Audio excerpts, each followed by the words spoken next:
Hello everyone, कैसे हैं आप सब लोग। होप कि बढ़िया होंगे। और हम पढ़ रहे हैं उत्तराखंड में हमारा चल रहा है एक तरफ से डिस्ट्रिक्ट सीरीज में हम कवर कर रहे हैं चमोली, और एक तरफ से चल रहा है हमारा इतिहास, है ना।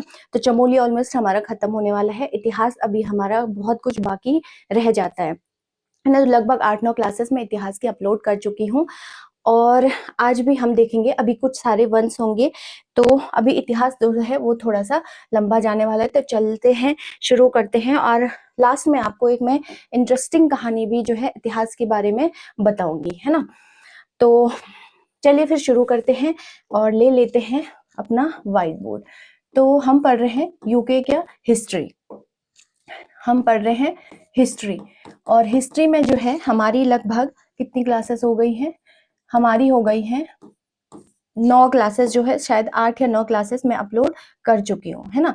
तो आज देख लेते हैं हिस्ट्री। और आपको अगर जो फर्स्ट टाइम वीडियो देख रहा होगा, उनको हम पढ़ रहे थे कि इतिहास को हमने 3 कालखंडों में बांटा था। प्री हिस्टोरिक पीरियड, फिर हमने पढ़ा था प्रोटो हिस्टोरिक, और फिर हमने पढ़ा था हिस्टोरिकल पीरियड, है ना। हिस्टोरिकल पीरियड इस टाइप से हमने बांटा था। तो यहाँ हमने पढ़े थे कि अलग अलग डिस्ट्रिक्टों से जो है, अलग अलग डिस्ट्रिक्टों से जो शैल चित्र प्राप्त हुए। जैसे अल्मोड़ा पढ़ा था हमने, और इसी में हमने पढ़ा था पौड़ी, इसी में हमने चमोली, ये अलग अलग जगह से, पिथौरागढ़, हरिद्वार, है ना, थापली, ये पढ़ा था। इसमें हमने पढ़ा था कि कुमाऊं को केदारखंड में क्या क्या कहा गया है, गढ़वाल को क्या क्या कहा गया। इसी में हमने पुरा जातियां, कोल, किरात, खस वगैरह और भूटांतिक पढ़े थे। और हिस्टोरिकल पीरियड में हमने कुनिंद जो है वो पढ़ लिया था, जिसमें हमने पढ़ा था कि इनकी 3 प्रकार की मुद्राएं मिली हैं। अमोघ भूति नाम का जो राजा है वो इनमें सबसे ज्यादा शक्तिशाली हुआ, और अमोघ भूति को हरा करके फिर यहाँ पर किसने, शकों ने अधिकार कर लिया था, है ना। तो इसका मतलब आज हमको क्या पढ़ना है, हमको शक पढ़ने हैं। अब शकों का उत्तराखंड में कम रोल देखने को मिलता है, लेकिन उससे पहले शक कौन थे, कहाँ से आए थे, तो थोड़ा सा एक सिनेरियो आपके दिमाग में सेट कर लेते हैं शकों का, और उसके बाद उत्तराखंड में उन्होंने क्या क्या काम किया, या उत्तराखंड में उनका क्या रोल है, वो हम बाद में देखेंगे, है ना। तो पहले समझते हैं शक। देखिए, ये इंडियन हिस्ट्री में भी आ जाता है आपके पास शक, और इनको हम इंडियन हिस्ट्री में भी पढ़ते हैं, तो आप इनको समझ सकते हैं ना। शक जो है वो कहाँ से आए थे, मध्य एशिया से आए थे। वो मध्य एशिया से आए थे। मध्य एशिया के अंदर एक यूची कबीला था, ठीक है, यूची कबीला ने, बड़ा खतरनाक था यूची कबीला, मार धाड़ करके रद्द कर देता था, है ना, और बहुत ज्यादा खतरनाक था। तो इस यूची कबीला वालों ने लतिया करके किसको भेज दिया, इधर शकों को भेज दिया। और ये भारत में जब आए तो ये जहां तहां बिखर गए, है ना। ये जो है, ये भारत में जब आए तो ये जहां तहां बिखर गए। अब जैसा होता ना कि मान लो कोई हमारे घर में घुस गया, हम उसे लतिया दे पूरा, है ना, तो आप क्या करोगे, जहां तहां भागोगे जान बचाने के लिए। कोई इधर भाग गया, कोई उधर भाग गया। तो ऐसे ही मध्य एशिया के जो शक थे ये अलग अलग आए, और भारत में एक ही जगह तो रहे नहीं। हालांकि आप अगर सिनेरियो देखोगे इसको समझने से पहले, जब हम इंडियन हिस्ट्री पढ़ते हैं तो इंडियन हिस्ट्री में हम पढ़ते हैं हसीन मसूक शाह। आपको नहीं पता होगा, ये वंश है याद करने के लिए, है ना। हर्यक वंश हो गया आपका, और इस तरीके से वंश चलेंगे, ठीक। फिर उसके बाद सुंग वंश हो गया, फिर नाग वंश हो गया, फिर मौर्य वंश हो गया, फिर ऐसे सातवाहन वंश, कर्ण वंश, और इस तरीके से चलेंगे, है ना। ये इस तरीके से चलते हैं। फिर इनके बाद जो है आईएसपी के ये विदेशी आक्रमण थे। इसमें आई मतलब इंडो ग्रीक हो गया, फिर आपका यही शक हो गया, फिर पहलव हो गया, फिर आपका कुषाण, है ना। तो ये कुषाण है, मतलब ये शक थे। तो पहले इंडो ग्रीक है, ये भी यूची कबीला वालों ने लतियाए थे, इनको भी लतियाया था यूची। मध्य एशिया में भाग गए, ये भी आकर के भारत में बस गए, है ना। पहले पंजाब में बस गए थे, फिर उसके ये आईएस के पीके की बात कर रही हूँ, और फिर उसके बाद कुछ टाइम ये पंजाब में रहे। फिर दूसरा 2 बार इन्होंने आक्रमण किया इंडो ग्रीक वालों ने। पहली बार जब आए तो पंजाब वाले एरिया में रह गए, दूसरी बार में यही तक्षशिला में। और फिर उसके बाद शक आए, इनको भी यूची कबीला ने वहां से लतिया करके भेज दिया था, मतलब मार धाड़ करके भेज दिया था। और शक आए, फिर पहलव आए, कुषाण आए। तो ये तो इंडियन हिस्ट्री का हम देखते हैं सिनेरियो एक, तो ये हमको नहीं समझना है ना। हमको बस शक को देखना है, ये वाला, क्योंकि उत्तराखंड में शकों का भी रोल मिलता है, फिर कुषाणों का भी मिलता है। तो शकों के बाद कुषाण, ये पैरेलल शासन कर रहे हैं इस टाइम पे, 4 शासन। तो 4 लोग जो है शासन कर रहे थे भारत के अंदर। इंडो ग्रीक भी कर रहा है, शक भी कर रहा है, पहलव भी कर रहा है, और कुषाण भी कर रहा है। अब शक जो है शासन करते रहे, उसके बाद जो है पल्लव के टाइम पे भी, फिर कुषाण के टाइम पे भी, फिर इन शकों का अंत करेगा। इसके बाद आए थे गुप्त, ना चंद्रगुप्त मौर्य वगैरह आपने पढ़े होंगे। तो गुप्त, चंद्रगुप्त द्वितीय ने इन शकों का अंतिम राजा था जो रुद्र रुद्र तृतीय, रुद्र सिंह तृतीय, उसको तहस नहस करके फिर शकों का बिल्कुल ही नाश कर दिया था। ये इंडियन हिस्ट्री का पर्पस है, लेकिन इसको हमको उस तरीके से समझना है। तो वापस आ जाते हैं, अब समझिए ये सिनेरियो तो आपको याद रखना ही पड़ेगा, ISP के, है ना। तो ये आपको याद रखना पड़ेगा, तब आपका ये वाला गलत नहीं होगा। अब ये जो शक हैं, ये जब भारत में आए, है ना, यहाँ तक आपको दिख रहा होगा, भारत में आए तो ये 4 जगह मतलब बस गए थे। एक तो कांधार, फिर एक आपका तक्षशिला, और इधर आप देखोगे तो क्या हो जाएगा, इधर आपका हो जाएगा मध्य प्रदेश, और मतलब यहाँ पे, है ना, अगर आप देखोगे तो मथुरा, सॉरी, फिर यहाँ पे मथुरा, फिर उज्जैन, ऐसे, और फिर यहाँ पे नासिक। मतलब इस सीक्वेंस से बसे धीरे धीरे ऊपर से नीचे की तरफ मैप के हिसाब से 4-5। तो ये दो तो हमको पढ़ना नहीं है, 2 T लिख देती हूँ शॉर्ट में। तक्षशिला भी हमको नहीं पढ़ना है, सॉरी कांधार भी हमको नहीं पढ़ना है, तक्षशिला भी हमको नहीं पढ़ना है। तो हमको ये 3 पढ़ने हैं, जो 3 शासन, क्योंकि ये भारत के अंदर आ गए, अभी तो ये पाकिस्तान में चले गए, तो पाकिस्तान वाले अपनी हिस्ट्री में पढ़ा रहे होंगे नहीं पढ़ा रहे होंगे अलग मैटर है, बट उनके उसमें चला जाता है ना। तो क्या हो गया, कांधार में बसे, फिर तक्षशिला, कांधार आज का टाइम पे अफगानिस्तान के अंदर चला जाएगा, तक्षशिला पाकिस्तान के अंदर चला जाएगा। फिर आया आपका क्या, मथुरा, मथुरा कहाँ हो जाएगा आपका, मथुरा हो जाएगा आपका उत्तर प्रदेश में, उज्जैन हो जाएगा आपका कहाँ, मध्य प्रदेश में, और नासिक हो जाएगा महाराष्ट्र में। तो अगर इसको मैं लिखना चाहूँ, जो उनको समझना है, देखिए सबसे पहले आए वो, इस तरीके से बना लेते हैं पहले इसको, है ना। तो समझते हैं, यहाँ और यहाँ का तो हमको समझ आ ही गया होगा। सबसे पहले है तक्षशिला, तो ये तो आपका कहाँ चलेगा, अफगानिस्तान में, है ना। फिर आपका आया मतलब तक्षशिला नहीं, ये कांधार है, और ये है फिर आपका तक्षशिला। तो ये आपका चला जाएगा पाकिस्तान में इस टाइम पे। अब यहाँ और यहाँ और यहाँ नासिक, तो नासिक आपका कहाँ है, महाराष्ट्र में हो जाएगा, है ना, महाराष्ट्र में हो जाएगा। मथुरा आपका कहाँ हो जाएगा, यूपी में हो जाएगा, और उज्जैन जो है, उज्जैन होगा यहाँ पे बीच में, ये हो जाएगा आपका मध्य प्रदेश। ठीक है, तो यहाँ ये आकर के जैसे होता नहीं, छिता गई, जगह जगह बस के गए, ये पांचों के पांचों, जो ये शकों की ही है, अलग अलग शक जो है अलग अलग यहाँ बस गए, है ना। जैसे तक्षशिला वाले जो थे, ये जो तक्षशिला वाले हैं, इनको जो है माउस कहा जाता, जो तक्षशिला वाले शक बसे, इनको, इनके राजाओं को माउस कहा गया, या इनका जो ग्रुप था उसको माउस कहा गया, है ना। फिर उसके बाद जो है, जो मथुरा वाले थे उनको राजुक कहा गया। मथुरा वाला कौन था, ये मथुरा वाला जो मथुरा में था, है ना, मथुरा में, तो इनको क्या कहा गया, राजुक कहा गया, राजुक कहा गया। इस तरीके से ये अलग अलग, नहीं भी याद रखोगे तो चला जाएगा। और मध्य प्रदेश वाले को भी लिखना है तो लिख सकते हो, चेष्टक था, और इनको भूमिक कहा गया। ठीक है, ये भी एक बात हो गई, तो इनको भूमिक कहा गया। और अगर आपको इतना सारा कचाई नहीं याद रखना है, तो आप सीधा सीधा याद रख सकते हैं कि जो शक राजा थे उनको क्या कहा गया, क्षत्रप। ठीक है, तो ये क्वेश्चन आया हुआ है, PYQ SSC वगैरह में खूब पूछता है, वैसे भी आपको याद रखना है ना। तो ये एक कहानी हो गई, यहाँ तक आपको समझ आ गया होगा। अब समझते हैं, 2 तो ये हमको पढ़ना ही नहीं है, क्योंकि ये तो एक अफगानिस्तान में, एक पाकिस्तान में, मथुरा, मध्य प्रदेश और महाराष्ट्र का हमको पढ़ना है। तो इनको देख लेते हैं जल्दी से। देखिए, है ना, इससे पहले जो है सातवाहन वंश हुआ था, शकों से पहले जो है, अगर आप इंडियन हिस्ट्री में देखोगे तो सातवाहन वंश हुआ था। पैरेलल चल रहे हैं, एक एक को कूटेगा, एक एक के खींचेगा, तब जाकर के मार धाड़ करके फिर अपना शासन चलाएंगे, भाई यही तो होगा, है ना। तो अब समझते हैं इनको हुआ क्या, जो कहाँ कहाँ के थे।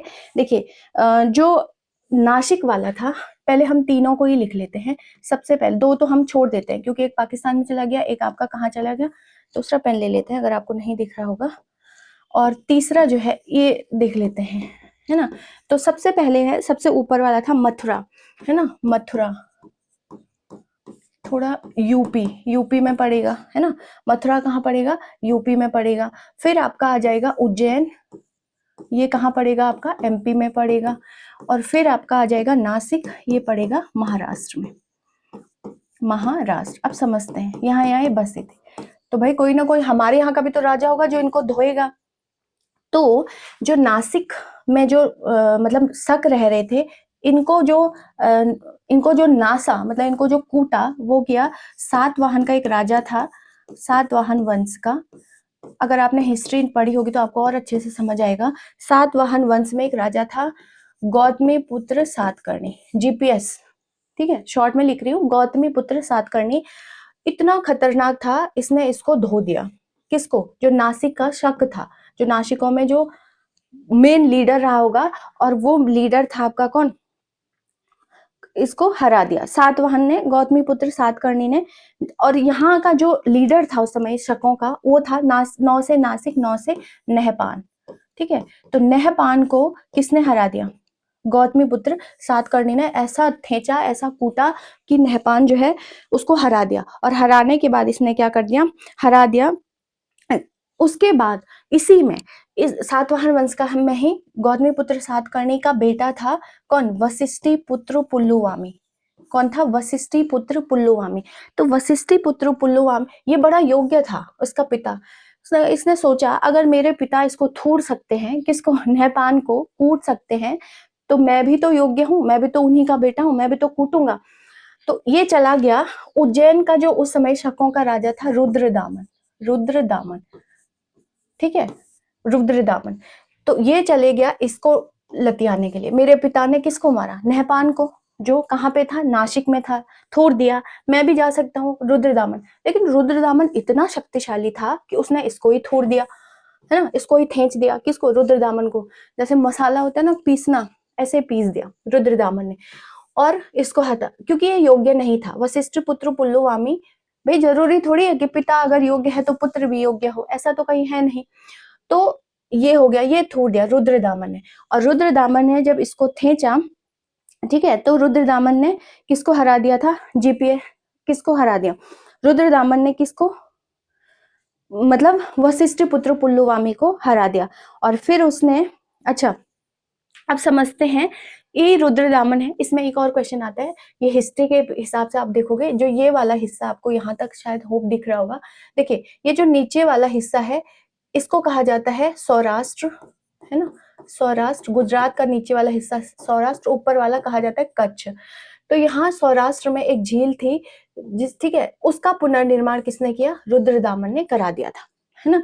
ये एक बात हो गई। तो इसने सुदर्शन झील का पुनर्निर्माण कराया। और रुद्रदामन का फिर उसने एक अभिलेख भी लिखा। एक अभिलेख संस्कृत में है, उसका अभिलेख किसका? रुद्रदामन का एक अभिलेख है, क्वेश्चन आता है। तो इसने क्या कर दिया? सुदर्शन झील का पुनर्निर्माण कर दिया। किसने? रुद्रदामन ने, ठीक। और एक अभिलेख लिखाया, अभिलेख है। अभिलेख में उसने ये लिखा कि क्या है, शक राजा जो है रुद्रदामन ने सुदर्शन झील का पुनर्निर्माण करवा दिया। और उसके बाद जो है, सुनिए समझते हैं, जब ये वशिष्ठ पुत्र पुल्लुवामी किसको हराने गया? रुद्रदामन को, ठीक है, रुद्रदामन को हराने के लिए गया। रुद्रदामन ने इसको खींच दिया। खींचने के बाद वशिष्ठ पुत्र पुल्लुवामी को लगा कि मेरी तो बेइज्जती हो मेरी तो बेइज्जती हो गई, क्योंकि पिता तो मेरे योग्य थे, उन्होंने तो नहपान को हरा दिया था। तो इसने बड़ा दिमाग का काम किया, इन दोनों के बीच वैवाहिक संबंध स्थापित हो गए। वैवाहिक बोलने का मतलब है भाई इनकी पुत्री रही होगी, इससे शादी, इनके यहाँ कोई शादी कर दिया, इनका रहा होगा इससे शादी, तो वैवाहिक संबंध इन्होंने स्थापित कर दिए, ठीक है। ये एक बात हो गई। अब मथुरा के जो शक शासक थे, ठीक है, आगे समझते हैं। यहाँ तक तो आपको समझ आ गया। ये मैं थोड़ा रफली आइडिया बोल रही हूँ, हालांकि ये बहुत डिटेल है, इसको हिस्ट्री के अंदर ज्यादा बेहतर तरीके से कवर करेंगे, लेकिन मैं आपको बता रही हूँ कि इधर इनका क्या रोल था। फिर मथुरा के शासकों का मालवा के शासकों ने हरा दिया, ठीक है। तो जो मथुरा में रह रहे थे, मथुरा मतलब जो यूपी में शासक रह रहे थे, इनको मालवा के शासकों ने हरा दिया। मालवा कहाँ पड़ेगा? उत्तर प्रदेश, और मालवा पड़ता है ना उत्तर प्रदेश, और थोड़ा थोड़ा गुजरात वाला बॉर्डर जो है वो आपका क्या पड़ेगा? वो पड़ेगा आपका कहाँ? उसमें, किसमें? मतलब मालवा के, मध्य प्रदेश और यूपी का बॉर्डर आप बोल सकते हो। मतलब मालवा जो है वो है आपका एमपी प्लस यूपी का बॉर्डर, है ना, यूपी का बॉर्डर, ये मालवा क्षेत्र था। तो मालवा में गुप्तों का चल रहा था। तो मालवा के शासक थे, उन्होंने क्या कर दिया? मथुरा के शक शासकों को हरा दिया। और मालवा के शासकों ने जब इनको हरा दिया तो एक उपाधि धारण करी जिसे क्या कहा गया, विक्रमादित्य। विक्रमादित्य की उपाधि, ये उपाधि इतनी फेमस हुई कि क्या कहते हैं उसे, इतिहास में 14 राजाओं ने ये उपाधि ली। जो जिसको ठेस था वो एक उपाधि धारण कर देता, विक्रमादित्य की उपाधि धारण कर लेता। ठीक है, ये एक बात हो गई।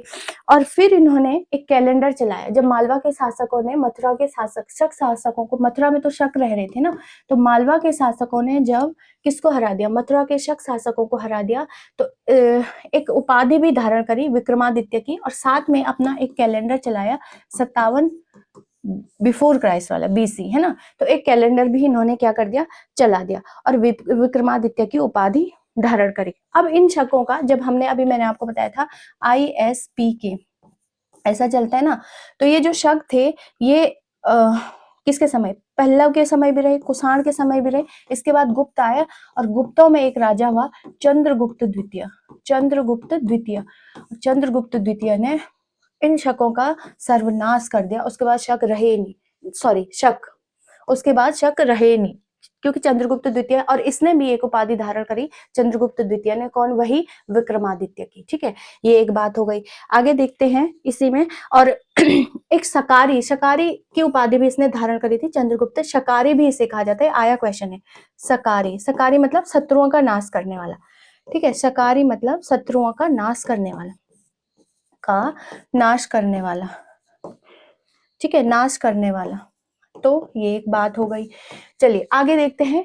इसके बाद जो है चंद्रगुप्त मौर्य ने, चंद्रगुप्त जो द्वितीय था उसने भी क्या कर दिया, विक्रमादित्य की उपाधि धारण करी। और अंतिम जो शक शासक था वो था रुद्र, वो कौन था, वो था आपका रुद्र सिंह तृतीय। तो ये एक कहानी हो गई, रुद्र सिंह तृतीय। ठीक है, रुद्र सिंह तृतीय हो गया। चलिए आगे देखते हैं। यहाँ तक आपको होप की समझ आ गया होगा, नहीं आता है तो आप वीडियो को एक बार और देख सकते हो, है ना। अब हुआ क्या, अच्छा कैलेंडर की बात कर रहे थे। देखिए जो 57 BC में चलाया है ना, 57 BC, और एक इसके बाद, क्योंकि हमने पढ़ा है क्या, ISPK, ISPK हो गया है ना, तो कुषाणों ने भी एक कैलेंडर चलाया, कौन सा, 78 ईस्वी में, 78 AD में आई गई, क्योंकि 1-2 आ गया। अब हुआ क्या, ये तो इसमें देखिए, ये जो कैलेंडर चलाया था, ये चलाया था किसने मतलब शत्रु को पराजित करने के उपलक्ष्य में एक कैलेंडर चला दिया विक्रमादित्य, मालवा के शासकों ने। और ये जो चलाया था, इसमें कुषाण वंश में क्या होगा, जैसे कुषाण वंश का संस्थापक कुडुलकसफिसेस होगा, फिर विमकर्डफिसेस आएगा, फिर उसके बाद कुषाणों में एक सबसे शक्तिशाली शासक है कनिष्क, जिसे मरखा भी कहा जाता था, बहुत खतरनाक था। ये तो यहाँ के पूरे, इसको बड़ा शौक था कि इसके दरबार में वो हो विद्वान लोग हो, तो जहां जहां इसको लगता था कि कोई नॉलेजेबल आदमी, उठा करके कंधे में अपनी सेना में लगे उसके घर परिवार को भी अपने दरबार में लेके चला जाता था, है ना। तो ये कनिष्क, तो कनिष्क ने, जब कनिष्क ने क्या कर दिया, अपना राज्याभिषेक किया, तो एक कैलेंडर चलाया जिसे हमने कहा शक संवत। ठीक है, कनिष्क कुषाण वंश का था, और जब इन्होंने अपना वो चलाया 57 ईस्वी में, उसको हरा करके अपनी उपाधि धारण, मतलब उपाधि धारण की किसकी, विक्रमादित्य की, तब इन्होंने चलाया विक्रम संवत। ठीक है, अब समझते हैं यहाँ पर। अब हम ना इसको फॉलो करते हैं, और हम इसको थोड़ा बहुत मतलब हिंदी के हिसाब से इसको फॉलो करते हैं, लेकिन ये दोनों कैलेंडर जो है वो चंद्रमा पर आधारित है, और चंद्रमा अपना एक चक्कर पूरा 28 दिन में लगा लेता है, इसलिए त्योहार घसक वसक सकते हैं। तो क्या कर दिया, पूरी दुनिया एक कैलेंडर फॉलो करती है जिसे क्या कहा गया, ग्रेगोरियन कैलेंडर कहा गया। अब ये क्या था, यीशु मसीह के जन्म को मिड मान लिया, बोला यीशु मसीह से पहले की जितनी घटनाएं हैं उनको बिफोर क्राइस्ट में रखेंगे, यीशु मसीह के जन्म के बाद की घटनाओं को एनो डोमिनी में रखेंगे। ठीक है, तो यहाँ क्या कर दिया हमने, यहाँ से फिर हमने इस वाले कैलेंडर को, जिसको क्या कहा गया, ग्रेगोरियन कैलेंडर कहा गया, ये ईसाइयों द्वारा ग्रेगोरियन कैलेंडर। ठीक है, ईसाइयों की देन है ग्रेगोरियन कैलेंडर, और पूरी दुनिया इसी को फॉलो करती है। जो आप जनवरी फरवरी पढ़ रहे हो ये सब इन्हीं की देन है। शक संवत जो है ये हम क्या, चैत बैसाख वाला वो ये है। ठीक है, जो इन्होंने चलाया था, कनिष्क ने अपने राज्याभिषेक पर चलाया था। अब समझिए, अगर आप देखोगे है ना, तो मुस्लिम का भी एक कैलेंडर है जिसको हिजरी संवत कहा गया, हिजरी संवत, तो एक अलग बात है ना, हिजरी संवत। मुस्लिम का भी एक कैलेंडर है जिसे हिजरी संवत कहा गया, पूरी दुनिया फॉलो करती है। पोप, इनका जो अभी पोप है ना, वो जो है केमिकल इंजीनियर है ना, केमिकल और वेटिकन सिटी में बैठते हैं। अगर आप ज्यादा इनके बारे में, तो ऐसे ही नहीं, मतलब ऐसे थोड़ी है कि धार्मिक गुरु है तो सिर्फ धर्म की शिक्षा, केमिकल इंजीनियर है जो इनके पोप है अभी, है ना। और सैलरी इतनी है आप काउंट नहीं कर सकते हो, अगर आप देखोगे इनकी सैलरी। एक दिन मैं ऐसे ही देख रही थी, खैर एक बात हुई। तो अब समझते हैं यहाँ पे हुआ क्या कहानी, ठीक है। अब जब आप संविधान की प्रस्तावना का भी पढ़ना, संविधान में क्या लिखा है कि आज, संविधान कॉन्स्टिट्यूशन में लिखा है आज, और तो ईयर वाइज तो कितना हो गया था, 1949 को हम क्या है, मतलब 26 नवंबर को हो गया था ना, दो महीने पहले ही लिख लिया था, मतलब संविधान तो 2 महीने पहले ही लिखा गया था, लेकिन फिर हमने उसको अप्लाई कब किया, 26 जनवरी को, क्योंकि उस डेट के पीछे भी कोई हिस्ट्री थी, आपको पता होगा।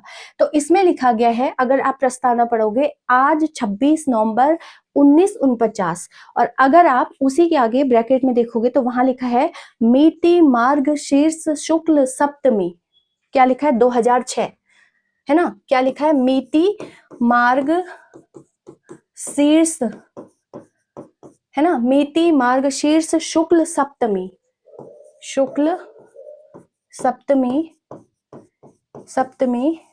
विक्रम संवत, ऐसे लिखा है, ठीक है। विक्रमी मतलब सप्तमी 2006, और फिर लिखा है विक्रमी। इसका मतलब 2006 क्यों लिखा होगा, क्योंकि हम तो कहाँ हुए, हम तो 26 नवंबर 1949 को हमने संविधान लिखा, 2006 क्यों लिखा। अब समझते हैं इसकी कहानी। जब आप पीछे हो तो आप आगे आने की कोशिश करोगे, जब आप पीछे छूट गए तो आप क्या करोगे, आगे आने की कोशिश करोगे।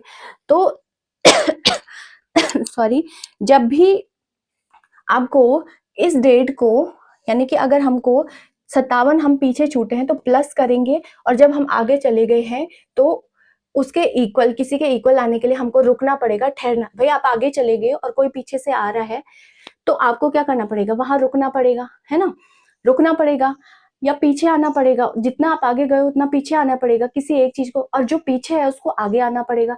तो 57 BC, मतलब जब विक्रमी संवत में किसी डेट को आपको निकालनी होगी तो आप 57 ऐड करोगे 57, क्योंकि आप पीछे हो।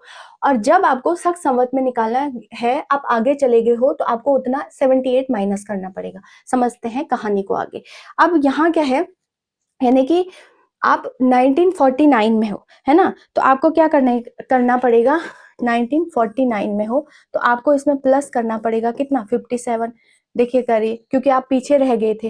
1949 डेट तो ग्रेगोरियन के हिसाब से है ना, विक्रमी संवत के हिसाब से आप क्या है, तो ऐड कर लीजिए, कितना हो गया, 9 और 7 हो गया 6, मतलब 16, और 5 4 9 और 1 10, और फिर 10 2006, ठीक है। तो इसका मतलब इसीलिए ये 2006 लिखा है, और इसीलिए क्योंकि हम पहले विक्रमी ही फॉलो करते थे, विक्रमी संवत ही संविधान, मतलब हम पहले फॉलो करते थे।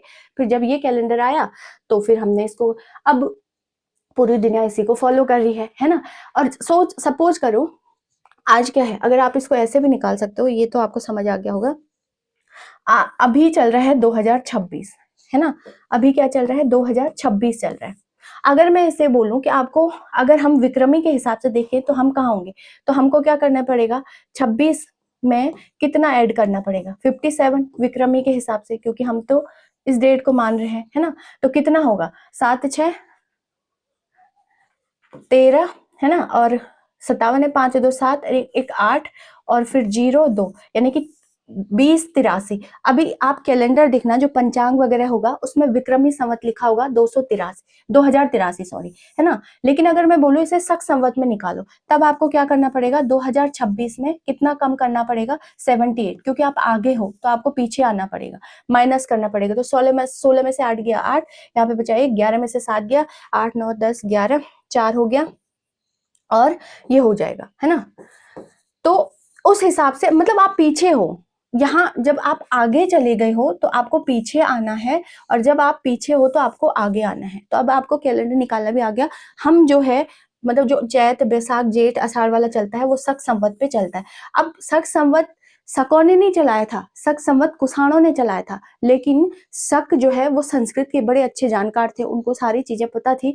कुषाण ने उस कैलेंडर का यूज तो किया, मतलब उस बनाया तो, लेकिन उसका प्रयोग नहीं कर पाए, ज्यादा उसका प्रयोग शकों ने किया, इसलिए उसे शक संवत, उन्होंने अपना ही नाम दे दिया शक संवत। ठीक है, तो ये एक बात हो गई। अब ये भी आपकी मिस्ट्री जो है वो सॉल्व हो गई होगी, है ना। तो चलिए फिर आगे देखते हैं अब क्या हुआ। अब उत्तराखंड में शक शासन देखते हैं, ये तो उस हिसाब से हो गया। तो अब यूके में देखते हैं कि शक शासन क्या था, उत्तराखंड में देखते हैं कि शक शासन क्या था, है ना। तो देखिए यूके में सबसे ज्यादा जो शकों की जानकारी मिलती है वो मिलती है आपकी किससे, मंदिरों से मिलती है। अब आप सोच रहे होंगे कि सारे मंदिर क्या शकों ने बनाए, नहीं, सारे मंदिर नहीं बनाए, मंदिर तो अलग अलग राजाओं ने बनाए, लेकिन जो मंदिरों के अंदर जो पूजा करने की शैली थी या जो मूर्ति की शैली है वो शकों की तरह है, इसीलिए ज्यादातर जो जानकारी मिलती है वो शकों के उससे मेल खाती है ना। कत्यूरी राजाओं ने ज्यादातर जो है मतलब मंदिर वगैरह बनाए, लेकिन जो यहाँ पर इनकी पूजा पद्धति है और जो मूर्तियों की बनावट है वो शकों के आधार पर है ना। तो अलग अलग मंदिर हैं, उनको देख लेते हैं। सिंपल सी एक बात है कि कुमाऊं में शक संवत की जानकारी भी मिलती है, और सूर्य मंदिरों की उपस्थिति, मैंने आपको बोल दिया कि उत्तराखंड में सबसे ज्यादा जो शकों की जानकारी मिलती है वो मंदिरों से ही मिलती है। इन मंदिरों को ही हम साक्ष्य मान सकते हैं कि शक यहाँ भी आए होंगे थोड़े बहुत, है ना। अब देखते हैं प्रमुख सूर्य मंदिर, बस इतना ही आपको ध्यान रखना है, लेकिन शक एक है आपके पास कि शक क्या है, तो वो जानकारी जो है वो यहीं से मिलती है। अलग अलग देखते हैं, एक तो है सबसे पता ही आपको कटारमल सूर्य मंदिर, है ना। तो ये आपको पता ही है अल्मोड़ा में है और उत्तराखंड का सबसे बड़ा हो जाएगा कटारमल सूर्य मंदिर। कटारमल एक राजा था, है ना। हालांकि इस मंदिर का रियल नेम बड़ादित्य का सूर्य मंदिर है ना, लेकिन कटारमल जो है वो जो है एक राजा था, तो उसके नाम पर भी इसे कहा जाता है कटारमल सूर्य मंदिर। और ये जो है कत्यूरी शासकों की देन है, मतलब कत्यूरियों ने इसको बनाया था। कटारमल सूर्य मंदिर को अल्मोड़ा में है, उत्तराखंड का सबसे बड़ा मंदिर है। अगर आप भारत का सबसे बड़ा देखोगे तो कोणार्क का सूर्य मंदिर हो जाएगा जो उड़ीसा में है ना। तो कत्यूरियों ने इसको बनाया था, और मुख्य मंदिर के बाहर मतलब चारों ओर 45 मंदिर है। जो कटारमल सूर्य मंदिर है इसे बूटधारी भी कहा जाता है, कहते हैं कि भगवान की जो मूर्ति है मतलब उन्होंने जूते पहने हुए, तो इसलिए बूटधारी भी आया क्वेश्चन है, इसी को क्या कहा जाता है, बूटधारी। ठीक है, कि मूर्ति ने मतलब जूते पहने ऐसा प्रतीत होता है, तो इसलिए बूटधारी सूर्य मंदिर भी इसे कहा जाता है। और मैं क्या कह रही थी, हाँ, जो मंदिर है इसके बाहर जो है टोटल जो है 45, जो मुख्य मंदिर है उसके बाहर जो है ऐसे ऐसे 45 और मंदिर भी हैं। ठीक है, अब और देखते हैं और कौन कौन से मंदिर हैं। ये तो हो गया कटारमल सूर्य मंदिर, हो गया अल्मोड़ा। दूसरा है गुणादित्य, ये भी आपका अल्मोड़ा में ही है, फटाफट नाम देख लेते हैं, गुणादित्य। फिर एक आपका आ जाता है इसी में सॉरी दुगई आगर, क्वेश्चन आया है दुगई आगर। ठीक है, दुगई आगर ये पिथौरागढ़ में है आपका, है ना। दुगई आगर जो हो गया, दुगई आगर है गंगोली हाट, अगर वैसे में देखेंगे हम तो दुगई आगर गंगोली हाट हो जाएगा, और गंगोली हाट कहाँ है आपका, पिथौरागढ़ में। एग्जैक्ट जगह तो गंगोली हाट है, लेकिन अगर डिस्ट्रिक्ट वाइज पूछेगा तो पिथौरागढ़ हो जाएगा। ठीक है, नेक्स्ट देख लेते हैं। नेक्स्ट पॉइंट है आपका दुगई आगर। फिर दूसरा देखते हैं भौनादित्य या पभेका, भौनादित्य या पभेका, पभे भय होगा, पभेका, ये भी आया क्वेश्चन है, तो ये भी आपका कहाँ है, पिथौरागढ़ में ही आपका हो जाएगा, है ना। और दूसरा है गंगोली हाटी है, एग्जैक्ट मतलब दोनों चीज सेम ही हो जाएगी आपकी। नेक्स्ट जो सूर्य मंदिर है वो हो जाएगा आपका चौपाटा, चौपाटा, चौपाटा। एग्जैक्ट जगह बोलेगा तो देवस्थल, है ना, मतलब जो प्रॉपर जगह है देवथल, और वैसे भी आपका क्या होगा, पिथौरागढ़ ही आपका हो जाएगा। नेक्स्ट पॉइंट है मड सूर्य मंदिर, आया क्वेश्चन है, दिख रहा होगा, नहीं तो मैं दूसरी स्लाइड भी ले सकती हूँ। ये है मड, है ना। एक तो ये पता नहीं क्या दिक्कत है इसको, मड सूर्य मंदिर, ये भी आपका कहाँ है, पिथौरागढ़ में है, पिथौरागढ़, है ना। फिर एक है आपका मड सूर्य मंदिर है, ये भी आपका अगर एग्जैक्ट जगह बोलेगा तो आप कर सकते हो डीडी हाट, है ना, डीडी हाट। नेक्स्ट पॉइंट है डीडी हाट। और नेक्स्ट जो अगर आप देखोगे तो इसमें क्या है, रमक है, रमक, चमक, ये रमक, ये है पार्टी एक जगह है, लेकिन अगर एग्जैक्ट पूछेगा तो चंपावत। इसी में कुलसारी हो जाएगा, कुलसारी सूर्य मंदिर, ये आपका चमोली में हो जाएगा, है ना। फिर आपका कुलसारी हो जाएगा आपका कहाँ, चमोली में हो जाएगा। पलेठी, ये पहले भी आया था क्वेश्चन, पलेठी ये हो जाएगा आपका टिहरी, है ना। पलेठी हो जाएगा आपका देवप्रयाग टिहरी, एग्जैक्ट जगह है तो देवप्रयाग और वैसे बोलेगा तो टिहरी, ठीक है, टिहरी हो जाएगा। इसमें खेती खान का भी है एक सूर्य मंदिर जो चंपावत में है, खेती खान चंपावत, ठीक है। क्यार्क भी है एक, है ना, ये पौड़ी है, क्यार्क सूर्य मंदिर है, ये क्या है, पौड़ी। तो और बचे ये हो गए शायद, है ना। और हाँ, एक भटवाड़ी या मंजियाली है, दूसरी स्लाइड में ही ले लेती हूँ। भटवाड़ी या मंजियाली, ये उत्तरकाशी है, मंजियाली, ठीक है।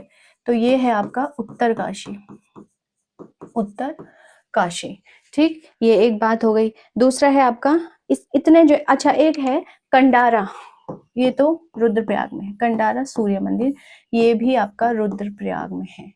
तो ये हो गए, मतलब इन सूर्य मंदिरों में बनाई तो अलग अलग राजाओं ने है, लेकिन इन मंदिरों के अंदर जो पूजा पद्धति है और जो मंदिरों के मतलब जो अंदर मूर्तियों की बनावट है वो शकों से मिलती जुलती है, शकों की जो बनाने की कला थी मंदिरों को उससे मिलती जुलती है। इसलिए सबसे ज्यादा जो जानकारी है उनकी शकों की वो इन्हीं सूर्य मंदिरों से मिलती है ना। अब ये बहुत ज्यादा डिटेल हो जाएगा कि किसी एक मंदिर में शकों के लिए क्या मिला, किस राजा का क्या मिला, उसने कैसे शासन किया, ये करा, उतना डिटेल आपको नहीं पढ़ना है, बहुत ज्यादा डेप्थ। और अगर आप जानना चाहते हो तो आप गूगल वगैरह कर सकते हो, उसमें एक एक करके आपको चीजें, लेकिन एग्जाम के पॉइंट ऑफ व्यू से आपको इंपॉर्टेंट ये सूर्य मंदिर और ये कहाँ स्थित है, या फिर डिस्ट्रिक्ट पूछेगा या फिर एग्जैक्ट जगह कहाँ पर है ना। तो चलिए फिर आज की कहानी को खत्म करते हैं और मिलते हैं फिर इसके बाद जो है। अच्छा हाँ, एक पॉइंट रह गया, शकों के बाद कुषाणों का अधिकार जो है वो उत्तराखंड पर हो गया था, उस कुषाणों को भी हम देखेंगे और फिर उसके बाद योद्धेय वगैरह आपका आ जाएगा, यदुवंश वगैरह आ जाता है। तो आज की कहानी को यहीं पर खत्म करते, होप कि आपको यहाँ तक की कहानी समझ आ गई होगी। अगर आपको आ गई है तो आप चैनल को लाइक शेयर सब्सक्राइब तो कर ही देते हैं, साथ में आप कमेंट कर सकते हैं। इसके अलावा यदि आपके आसपास कोई और सूर्य मंदिर है जो मैं नहीं कवर कर पाई हूँ तो आप कमेंट बॉक्स में भी लिख सकते हैं। और हाँ, जो कैलेंडर वाला जो मैंने आपको बताया था, अगर उसमें आपको कोई भी डाउट आता है तो आप दोबारा क्वेश्चन पूछ सकते हो, है ना। तो चलिए फिर आज की कहानी इतनी। जय हिंद, जय भारत, जय उत्तराखंड।